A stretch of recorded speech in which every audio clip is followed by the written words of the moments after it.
আজকে আমাদের নবম শ্রেণীর বাংলা ক্লাসের যে অধ্যায়টা আমরা পড়ব, যে গল্পটা পড়বো সেটা কি ছিল?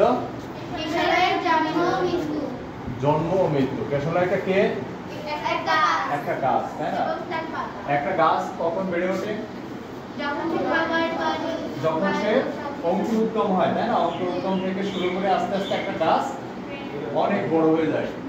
আস্তে আস্তে সেই গাছ আবার বৃদ্ধ দিকে উপনীত হয়। যখন সে বয়সপ্রাপ্ত হয়, একটা গাছ যখন বয়সপ্রাপ্ত হয় তখন আমরা দেখেছি কি মানুষের মতন এদের জীবনটাও মানুষের মতন। মানুষ ছোট থাকে, তারপরে কিশোর হয়, তারপরে যৌবনপ্রাপ্ত হয়, আস্তে আস্তে বৃদ্ধর দিকে ধাবিত হয়। এই গাছগুলো ঠিক ওই রকম। তো আমরা এখানে এই বাংলা বইয়ে আজকে পড়বো আমরা কেশলয়ের জন্ম ও মৃত্যু। তো আমরা পাতা যখন একটা গাছের পাতা যখন ধরে পড়ে, আমরা ধরে দেখছি যে কেন ধরে পড়ে? আমাদের পাতা পায়ে বাড়িয়ে চলে যায়, যখন রাস্তায় পড়ে থাকে পায়ে বাড়িয়ে চলে যায়।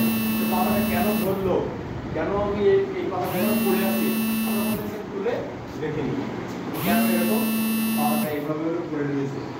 ওটা যদি আমরা মনে হাতে নিয়ে এভাবে তুলে দেখতাম যে আজকে পাতাটা কেন পড়ে রয়েছে, তাহলে তোমাদের ভিতরে একটা জাগ্রত জ্ঞান আসতো এই গাছ সম্বন্ধে। এই গাছের পাতা কয়েকদিন আগে দেখলাম কি সুন্দর গাছে লাগানো রয়েছে, এখন কিভাবে পড়ে থাকে।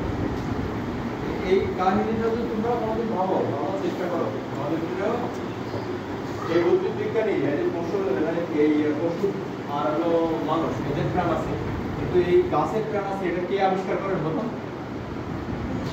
বিজ্ঞানী জগদীশ চন্দ্র বসু। এই বসু কি করেন, ইনি দীর্ঘদিন একটা গাছ নিয়ে গবেষণা করেন, করতে করতে এক সময় সে বের করে আনে যে গাছেরও প্রাণ আছে, জীবন আছে। এই জিনিসটা যদি তোমরা এই পাতাটা কেন ধরে পড়লো, এটা যদি তোমরা হাতে নিয়ে বলতে থাকো যে এই পাতাটা কেন ধরে পড়লো, তাহলে এক সময় এই জিনিসটা তাহলে তোমরা বুঝতে পারবে যে কেন পড়লো, তাই না?